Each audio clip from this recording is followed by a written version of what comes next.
Hello and most welcome to 914. And now the light that was former more gray and bluish has now turned into around 4:30's reddish hue. Can you see that? That is part of space. That is not an external addendum to reality. This is what space shows, and this is actually information for most living human beings in the past, and still in great deal of reality this is still true. Another thing I was thinking of is that if you go to East Asia, you still have this very vivid perception both of time, how time changes from the early morning going to noon and early afternoon, and how it changes once more, and also how time changes in the moments. We mentioned earlier the deconstruction of the phrase for friends in the Politic of Friendship by Jacques Derrida, that depending on the weight, and I would say that is time, that is the presence of time, this is the emphasis of time, this is time doing its business, and that makes for a whole new alley of meaning and multiple meanings. As always, if something is to mean anything, it has to have several multitudes of meaning. Less meanings means less. Action means less. Doesn't have the same force.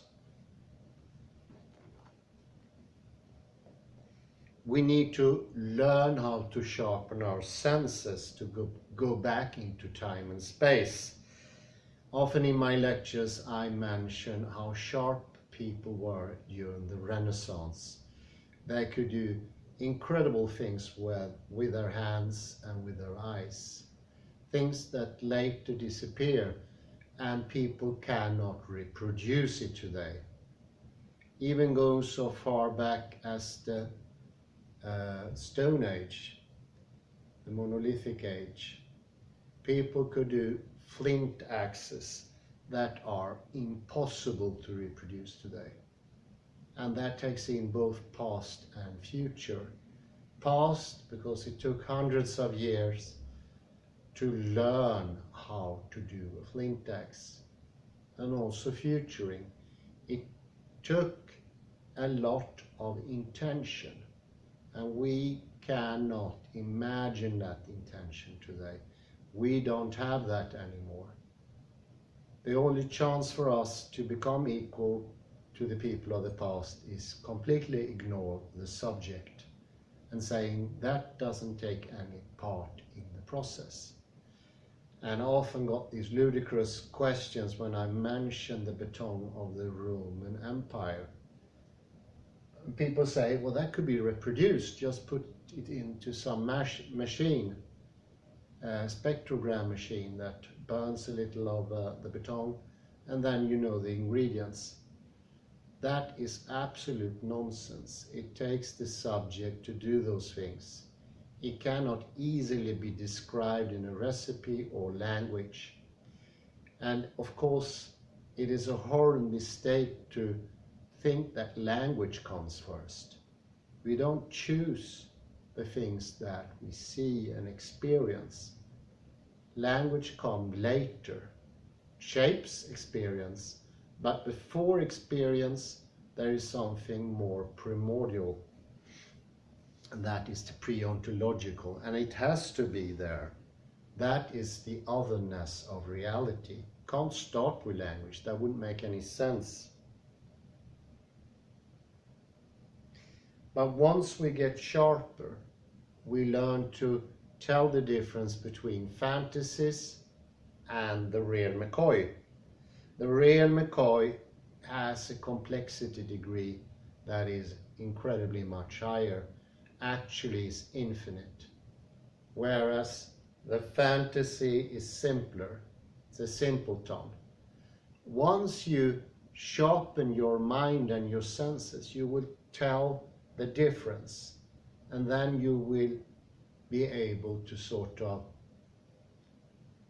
neglect or not paying too much attention to your not real perceptions.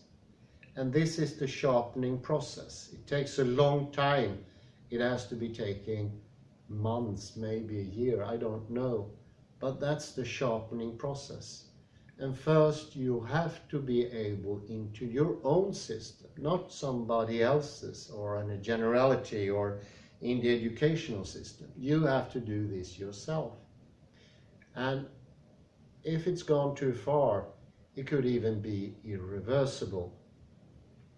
Whereas, if for instance in schizophrenia, usually considered to be irreversible, there are though exceptions, and known exceptions where people taught themselves how to ignore the made-up fantasies that are simpler. It's not that they stem from something called reality. That is in itself a fantasy. It is the complexity level. And we modern people don't even know what a complexity level is. People used to know that. Schizophrenia is the lack of discerning between what is simple and what is complex. All of a sudden, you don't know what is dreamlike, fantasy, hallucination, illusion, or the real McCoy. That's a very serious condition in itself, but it could progress beyond return also. It's important to keep it like as close to reality, but will you follow the modern educational system to the point and get into it, you will end up in a pre-schizophrenic state. There's no doubt about it. Everything is directed to this out there world by itself. And that is the illusion of every schizophrenic that had ever been admitted since schizophrenia turned up in the late 18th century. It is a direct cause of our new knowledge or lack of knowledge. It's caused by the circularity in our present system, as well as the more going into ADHD and OCD and other things. They are becoming progressively common, and they are all caused by this mirror conception of identity, which causes sameness at the very same time. It becomes a stuckedness, and in this stuckedness you can't get out. You start looking for sameness. The metaphysics of presence is the looking for sameness. And for some reason you think in the sameness there is salvation, and you start looking forward to it, making dreams, and these dreams are nothing but fantasies, whereas regular dreams that are connected to futuring, pretension and retention are the real McCoy. They do work. But now fixated people cannot produce real goals because they created their own little bubble which they surround themselves of nowness. And they fear the future. It is constant fear, whereas it used to be for Renaissance people a terror of not having access to the future. They were incredibly good at planning things.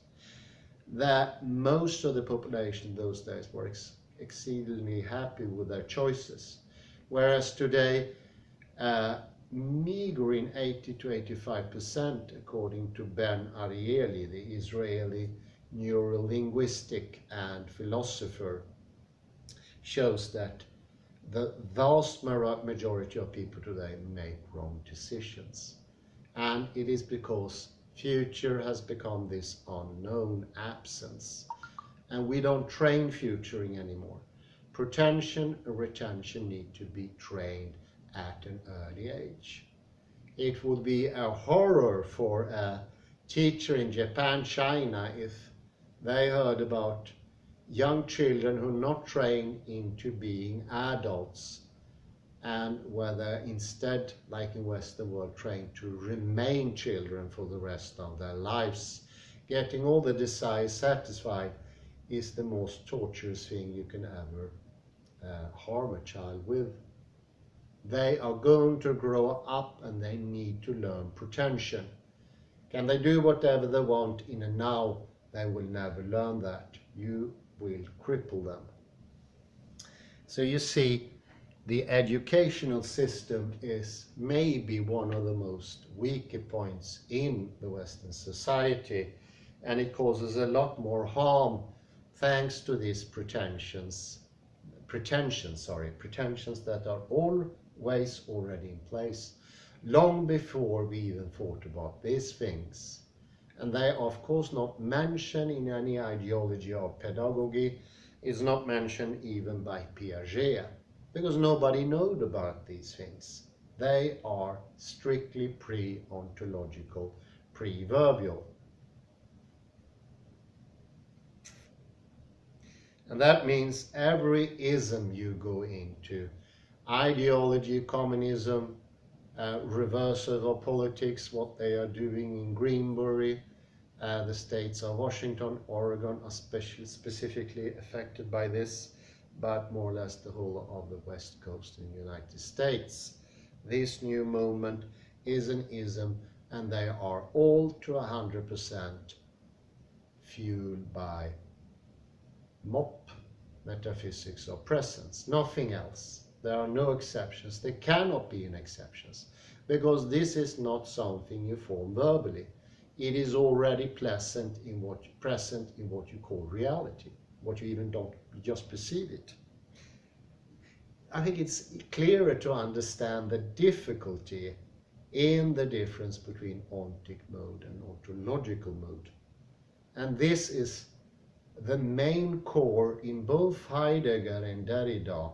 It's essential to understand it, but this is not one of those things where understanding comes easily, and neither does it come in one go. This takes time to work at, because it's a little bit you need to sharpen your perceptions as well, and you need to be able to scan your inner mode to understand what differences there are during the day, the week, the month, and so forth. Those are incredibly important. We cannot no longer neglect the subject as we have been doing for 2,500 years. The message from quantum mechanics is loud and clear. It doesn't say that we can ignore the subject anymore. It says the subject is completely determining for an objective reality, and that the old idea of a world at large and the perspective from nowhere is wrong. It's completely wrong. 2,500 years of a wrong experience. Not a wrong ideology, not a wrong proposition, not a wrong hypothesis, a wrongful perception. And that means also, scaringly enough, it's shared by everyone, because we all share the same reality in that extraction, because we get born into it.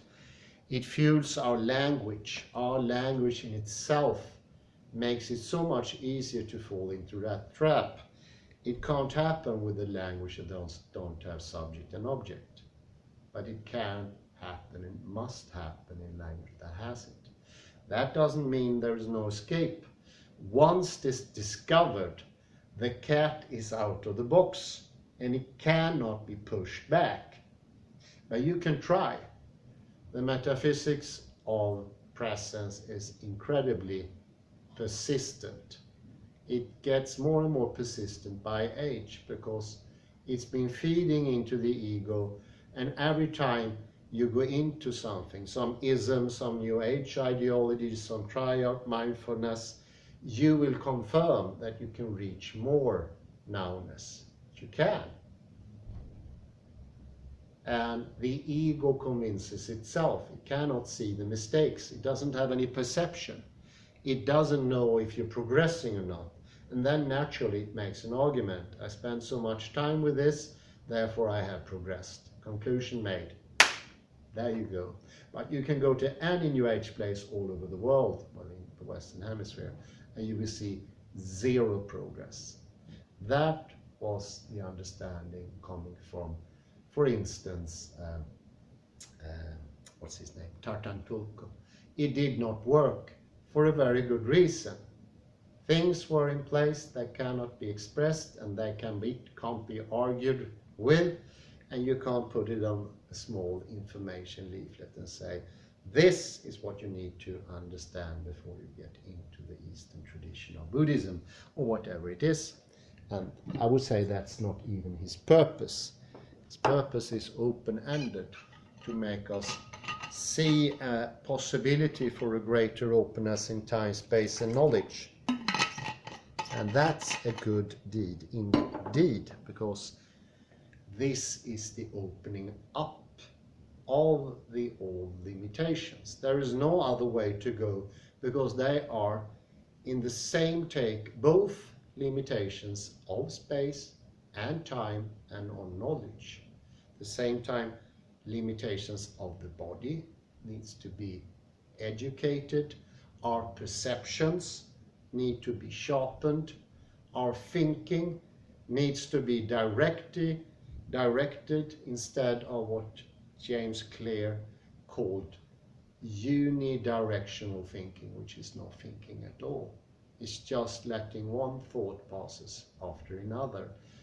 And for the poor minority, and I think that minority is going to grow into majority within a couple of decades, who can't even look into themselves. I think there are about 5% today. They can't see Russian thoughts. They just look into that self-construct called the artworks, which has nothing to do with radical difference. They produce their own arguments to confirm that what they experience is correct, and they also confirm that they're completely rational. Can't you see how devastating that is? To tell yourself that you are right constantly is exactly as Edward de Bono says. That's a noose for the intellect. It's putting the noose over the intellect, over the head, and even straightening it. It is devastating. It's the same devastating as saying that is the same. It takes away rather than adding. And sameness is the curriculum of modern day school today. They are taught sameness. I even had a teacher friend. I asked him what was the idea with schooling.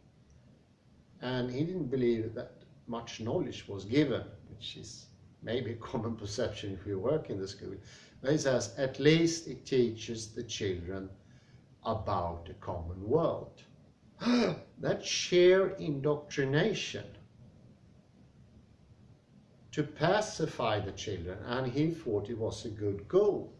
I think most people think that presence is a good goal, and they convince us themselves.